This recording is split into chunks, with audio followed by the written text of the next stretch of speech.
Hello दोस्तों, आप सभी लोगों का स्वागत है हमारे इस YouTube channel Ankit Kumar first साल मैथ क्वेश्चंस में। आज हम लोग इस चैनल पर इस वीडियो में हम लोग इस बात के बारे में डिस्कस करेंगे कि फंडामेंटल जो फोर्स होते हैं वो कौन कौन से होते हैं, कि मूल बल कौन कौन से होते हैं। क्योंकि ये फिजिकल वर्ड है, चैप्टर नंबर 1 है और कक्षा 11 का है, इसलिए क्लास 11th का है। तो इसमें हम लोग पहले मेन पॉइंट्स को डिस्कस कर लेते हैं, फिर आगे बढ़ते हैं। ठीक है, तो इन सभी चीजों के बारे में डिस्कस करने से पहले हम जो रोज का मोटिवेशन थॉट डिस्कस करते हैं उस बारे में सबसे पहले हम जान लेते हैं। क्या होता है कि किसी के पैरों में गिरकर कामयाबी पाने से बेहतर है कि अपने पैरों पर चलकर कुछ बनने की हम ठान ले। क्या मतलब हुआ इसका मतलब दोस्तों बहुत ही बढ़िया होता है कि किसी के पैरों में गिरकर, कि यार किसी के पैरों में हम गिर जाते हैं कि गिड़गिड़ाने लगते हैं कि नहीं मुझे ये मिल जाए, मुझे ये दिला दीजिए, वो दिला दीजिए। इन सभी चीजों से हमें बेहतर ये रहता है कि हम अपना मेहनत करें, खुद मेहनत करें, खुद आगे बढ़ने की कोशिश करें। और करता आखिर कौन है, कौन आगे बढ़ते हैं? इंसान ही तो आगे बढ़ते हैं, इंसान ही तो करता है, और तो कोई करने नहीं आ जाता। तो फिर आप भी कर सकते हो, यू कैन डू इट। आप में आत्मविश्वास होना चाहिए, आप सब कुछ कर सकते हैं। और रही बात कि इस समय स्कूल वगैरह बंद है तो उनसे हमसे कोई इफेक्ट नहीं पड़ता ना, क्योंकि हम खुद पढ़ लेंगे, हम खुद कर सकते हैं ये। और आप सभी लोग मेरे साथ पढ़ने की कोशिश कीजिए।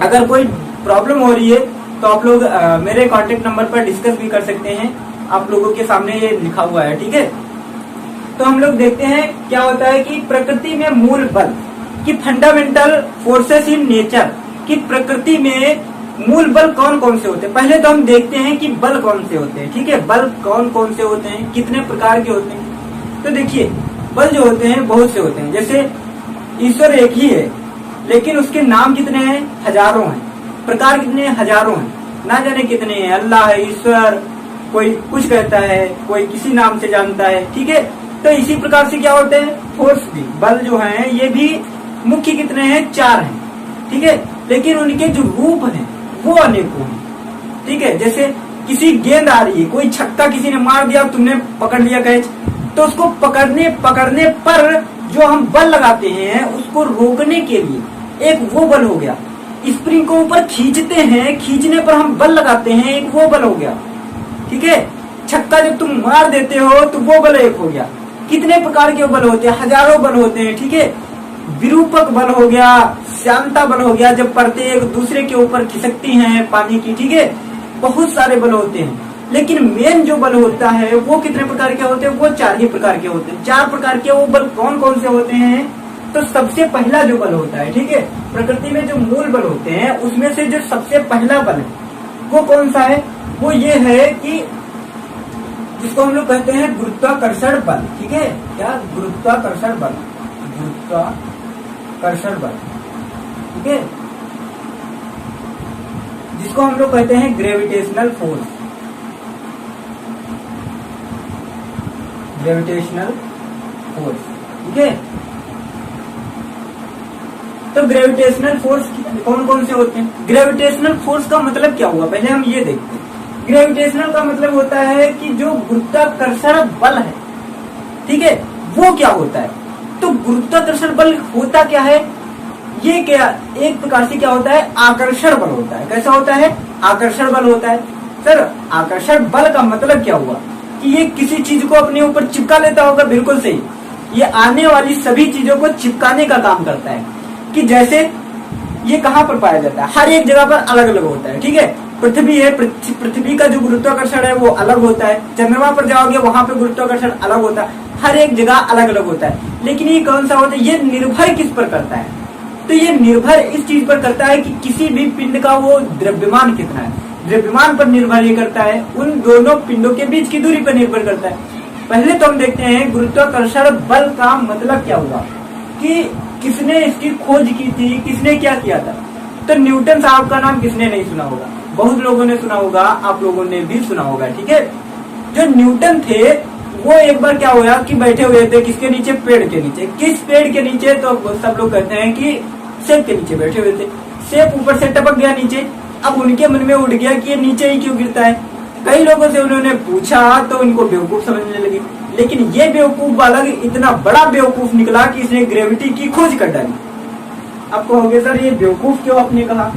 अरे भाई बेवकूफ लोग ही तो आगे बढ़ते हैं। वैज्ञानिक को सब पागल कहते हैं, लेकिन पागल वही तो आगे बढ़ता है जिसकी वजह से ये पागल जो दूसरों को पागल कहते हैं वो खुद आगे बढ़ पाते हैं। ठीक है, तो पागल बनना ही पड़ता है और वो पागल बने इसीलिए आज उनका नाम लिया जाता है। ठीक है, कि इतने बड़े साइंटिस्ट में उनका नाम गिना जाता है। और उन्होंने किसकी खोज कर दी? गुरुत्वाकर्षण बल की खोज की थी। ठीक है, उन्होंने क्या इस बारे में बताया था, कौन सा रूल बताया था? तो उन्होंने ये बताया कि ये जो बल होता है ये एक प्रकार से आकर्षण बल होता है। ये हमेशा क्या करता है? किसी वस्तु को अपनी ओर आकर्षित करता है। ये किसी भी वस्तु को आकर्षित कर सकता है, ना तो माध्यम में, इसको माध्यम की कोई जरूरत नहीं होती है। ये माध्यम पर डिपेंड ही नहीं करता है कि इसके बीच में क्या भरा हुआ है, पानी है, कहीं कुछ है कि वायु है, निर्वात है, क्या है, कुछ इससे कोई मतलब नहीं। इसके ग्रेविटी है तो ग्रेविटी है, बस इस चीज पर निर्भर करता है। ठीक है, माध्यम पर निर्भर नहीं करता है। और ये एक प्रकार से क्या होता है? आकर्षण बल होता है। अब एक जो इन्होंने न्यूटन जो आए थे, इन्होंने इसके बारे में क्या दिया? एक रूल दिया, एक नियम दिया। वो नियम क्या था? वो नियम इस प्रकार से कि एक ये पॉइंट रखा हुआ है, एक ये पॉइंट है। अभी तो ये पॉइंट है, लेकिन अब ये किस में कन्वर्ट हो जाएगा आप लोग देखते जाइए। ये हो गया M1, ये हो गया M2। अब ये क्या हो गया? मास। मास का मतलब क्या हुआ? द्रव्यमान। द्रव्यमान तो किसका होगा? पिंड का। तो ये क्या बन गया? पिंड। ठीक है, ये दोनों क्या हो गए? पिंड हो गए। एक पिंड का जो द्रव्यमान है उसको M1 मान लिया गया, दूसरे पिंड का द्रव्यमान उसको M2 मान लिया गया। ठीक है, इन दोनों के बीच की दूरी कितनी मान ली गई? R। कितनी? R मान ली गई। ठीक है, इन दोनों के बीच की दूरी हमने R मान ली। अब भाई साहब जो इन्होंने न्यूटन ने जो कारनामा किया वो इस प्रकार से इन्होंने कुछ इसको परिभाषित किया कि जो गुरुत्वाकर्षण का जो नियम है वो इस चीज को फॉलो करता है कि इन दोनों पिंडों के गुणनफल, जो गुरुत्वाकर्षण बल होता है, मतलब क्या हुआ कि किन्हीं दो पिंडों के बीच में लगने वाला गुरुत्वाकर्षण बल इन दोनों पिंडों, उन दोनों पिंडों के गुणन, जो द्रव्यमान होता है उन द्रव्यमान के गुणनफल और उन दोनों के बीच की दूरी के वर्ग के व्युत्क्रमानुपाती होता है। अब इसका मतलब क्या हुआ? इसका मतलब भाई यही हुआ कि ये जो पिंड रखे हुए थे, इन पिंडों को हम क्या कर दें? आपस में गुणा कर दें। क्या कर दें? गुणा कर दें। M1 गुणे M2। ठीक है, इन पिंडों को हम क्या कर दें? आपस में गुणा कर दें। ठीक है, हमने गुणा कर दिया। राइट, अब क्या होता है? और इनके जो बीच की दूरी थी उसके वर्ग करके, उसका क्या करके? वर्ग करके उसको व्युत्क्रमानुपाती कर दे। व्युत्क्रमानुपाती क्या होता है? मतलब कि वो अपान में चला जाएगा। ठीक है, उसका उल्टा हो जाएगा। राइट, तो व्युत्क्रमानुपाती होता है। क्या व्युत्क्रमानुपाती होता है? इन दोनों पिंडों के बीच लगने वाला जो ग्रेविटेशनल फोर्स होता है। ठीक है, कौन सा फोर्स? Gravitational force. अब जैसे ही हम ये समानुपाती का जो निशान लगा हुआ है, इस समानुपाती निशान को हटाएंगे तो बराबर आ जाएगा और एक कैपिटल G आ जाएगा, जिसको हम M1 M2 अपान R² बोलते हैं। राइट, ये क्या होता है? ये एक प्रकार से कौन सा फोर्स है? ग्रेविटेशनल फोर्स है। तो इसलिए F के सफिक्स में हम G लगा देते हैं और इसका पता चल गया ये क्या कौन सा फोर्स है? ग्रेविटेशनल फोर्स है।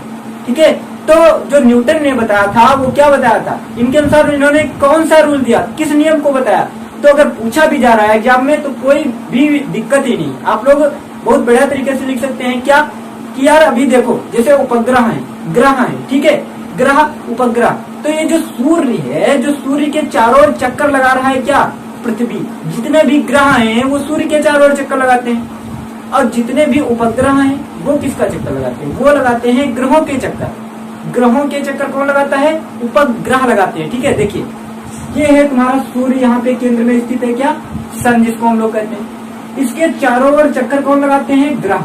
क्या लगाते हैं? चक्कर ग्रह लगाते हैं। ठीक है, ये क्या है? ग्रह। ये क्या था? सूर्य। अब जो ग्रह है, इन ग्रहों का चक्कर भी कोई लगाता है, और इन ग्रहों का चक्कर कौन से लगाते हैं? तो इनको हम लोग कहते हैं उपग्रह। उपग्रह, ठीक है, ये उपग्रह होता है। अब जो उपग्रह और ग्रह के बीच में जो आकर्षण लगा रहता है, जिसके कारण ये क्या होते हैं? आपस में घूमते रहते हैं, वो कौन सा होता है? जिसके आप देखिए, जैसे हम किसी चीज को फेंकते हैं ऊपर, तो वो जड़म से नीचे ही क्यों आ जाती है? ऊपर ही क्यों नहीं भागती चली जाती है? ठीक है, तब भी न्यूटन साहब से ही मिले जाके इन सभी चीजों को डिस्कस करना है। ठीक है, तो उन्होंने इसके बारे में भी बताया कि ग्रेविटी है तभी तो नीचे आती है, ग्रेविटी अपनी तरफ पकड़ के खींच लेती है उस चीज को, वो नीचे जड़म से गिर जाती है। ठीक है। अब किस फोर्स से खींचती है, वो ये फोर्स रहा, ठीक है। तो इसीलिए क्या होता है कि कोई भी चीज ऊपर फेंको तो नहीं जाती है, और तो और अगर ऊपर भेजना भी है तो न्यूटन का क्रिया प्रतिक्रिया नियम लीजिए। क्रिया प्रतिक्रिया नियम कैसे कैसे ऊपर क्या क्रिया प्रतिक्रिया, तो ये कहता है कि जब हम बल लगाएंगे तभी वो पीछे लगाएगा, तो रॉकेट नहीं है तुम्हारा, रॉकेट ऊपर को बल लगाएगा, ठीक है। रॉकेट का जो ईंधन होता है, रॉकेट क्या होता है, इस प्रकार से एक रॉकेट बना हुआ होता है, ठीक है। इसमें क्या होता है, जो मिसाइल वगैरह वो जो भेजते हैं हम लोग, ठीक है, इसमें क्या होता है, नीचे आग जलती रहती है, ऊपर क्या होता है, ये सब होता है, ये यहाँ पे क्या होता है, ये पेलोड होता है, क्या होता है, पेलोड होता है, जिसमें कोई चीज भर करके ऊपर जाती है। लेकिन ये जो हिस्सा इनका, ये सब हिस्सा होता है, इसमें क्या होता है, इसमें इंजन वगैरह सब सिस्टम फिट होता है, ये सब नीचे चला जाता है, इंजन वगैरह इसमें होता है। और क्या होता है कि इसमें ईंधन जो भरा होता है, ईंधन नीचे की ओर बल लगाता है जल करके, ठीक है। तो ये रॉकेट ऊपर भाग पाता है, इसी के कारण जब रॉकेट वगैरह ऊपर उड़ाए जाते हैं तो बाहर निकल जाते हैं, ठीक है, क्रिया प्रतिक्रिया नियम से, और ग्रेविटी को क्या कर देते हैं, फेल कर देते हैं, तुम हटो यहाँ से, ठीक है, राइट। अब क्या हुआ कि जो न्यूटन का क्रिया प्रतिक्रिया नियम था, ये सब आगे अभी पढ़ोगे आप लोग, ठीक है, चिंता मत लीजिए, ठीक है, बिल्कुल चिंता मत कीजिए, आगे पढ़ने वाले हो। तो अब हम देखते हैं कि गुरुत्वाकर्षण बल क्या होता है।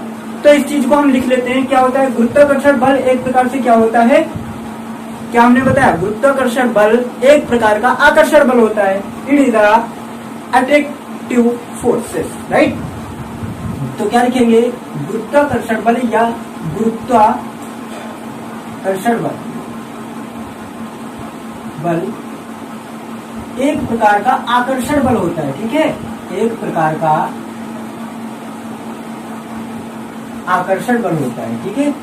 कैसा बल होता है, आकर्षण बल। आकर्षण का मतलब क्या हुआ, किसी चीज को अपनी ओर आकर्षित कर लेना, मतलब क्या हुआ, उसको खींच लेना, ठीक है।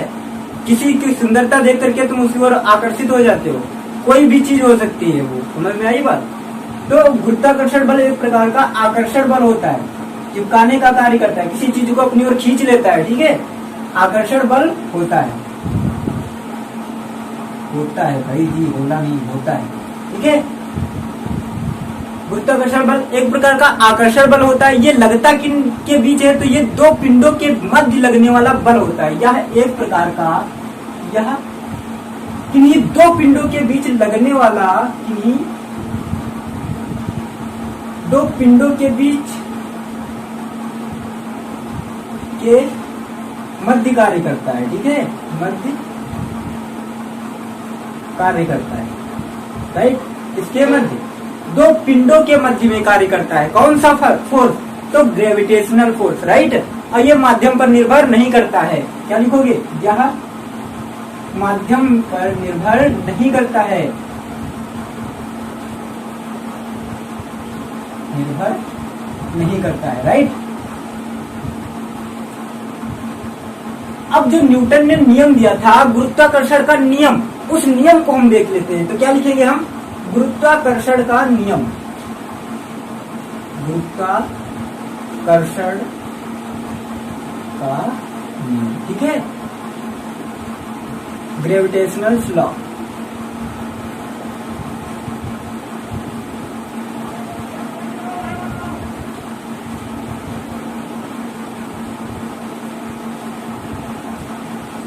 ये क्या होता है, गुरुत्वाकर्षण का जो नियम है, ठीक है।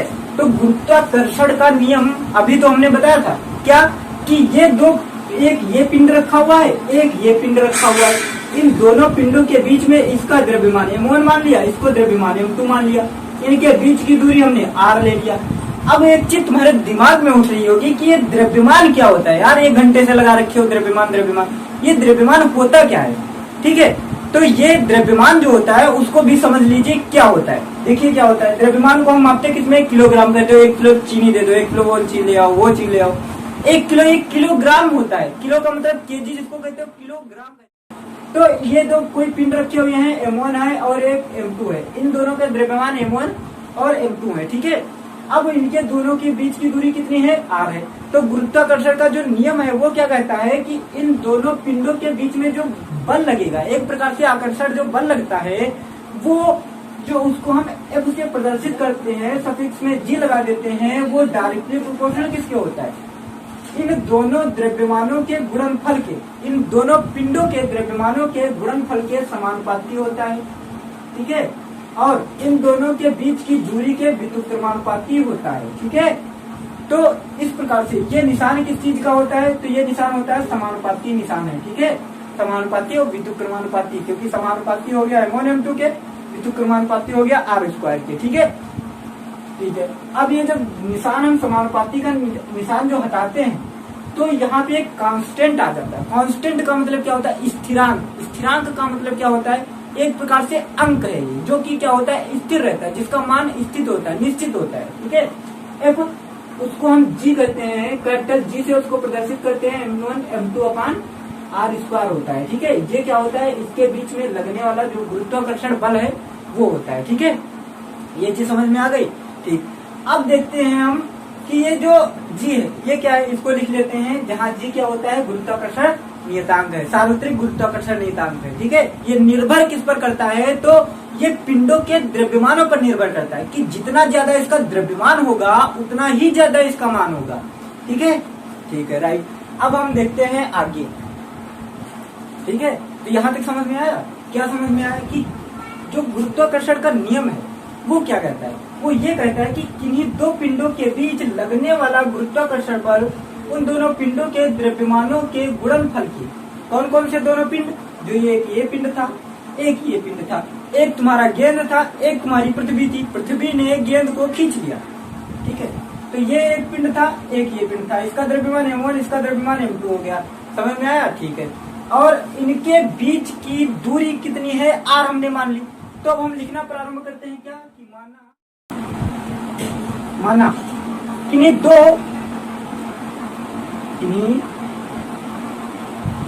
दो पिंडों के द्रव्यमान क्रमशः, पिंडों के द्रव्यमान क्रमशः कौन कौन से हैं, M1 और M2। ठीक है, M1 और M2। अब इन दोनों के द्रव्यमान हमने मान लिया M1 और M2 तथा इनके बीच की दूरी और इनके बीच की दूरी R है। तब इन दोनों पिंडों के बीच, ठीक है, पिंडों के बीच कार्य करने वाला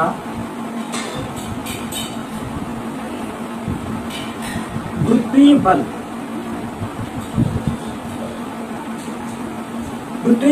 जिसको हम किससे प्रदर्शित करते हैं, जिसे प्रदर्शित करते हैं, F से प्रदर्शित करते हैं। तो F बराबर क्या होगा, सफिक्स में G लगा देते हैं, बराबर कितना, डायरेक्टली प्रोपोर्शनल टू किसके हो गया, M1 M2 अपान R²। ठीक है, जब हम क्या हटाएंगे, ये समानुपाती कांस्टेंट हटाएंगे तो आ जाएगा M1 M2 बटे R², और ये क्या आ जाएगा, G आ जाएगा। इसका जो मात्रक होता है वो क्या होता है, मात्रक लिखना बहुत जरूरी होता है, ये चीज ध्यान देना। इसका मात्रक, अब बल है तो बल की खोज किसने की थी, इसकी खोज किसने की थी, न्यूटन साहब ने की थी। तो न्यूटन साहब के नाम पर बल का जो मात्रक था उसे क्या रख दिया गया, न्यूटन। ठीक है, न्यूटन। ठीक है, और भी इसका मात्रक कोई होता है, तो आपने पढ़ा है कक्षा 10 में भी पढ़ा क्या, कि F बराबर ma क्या होता है, M क्या द्रव्यमान हो गया, और ये क्या द्रव्यमान, तो इसमें हम नापते हैं, किलोग्राम में नापते हैं। ठीक है, और या फिर F बराबर आपने ये भी पढ़ा है कि W बराबर क्या होता है, W बराबर क्या होता है, कार्य बराबर क्या होता है, F इंटू यस क्या है यहाँ पे, विस्थापन को किसमें नापते हैं, मीटर में, विस्थापन को मीटर में, F बल को किसमें नापते हैं, न्यूटन। ठीक है, न्यूटन में नापते हैं, और कार्य को किसमें नापते हैं, जूल में। तो F का मान निकालना है तो जूल प्रति मीटर हो गया, या जूल प्रति मीटर। ठीक है, या जूल प्रति मीटर। ये चीज ध्यान रखना। विमीय सूत्र बहुत ज्यादा इंपॉर्टेंट होता है, तो इसका विमीय सूत्र क्या होगा, इसका विमीय सूत्र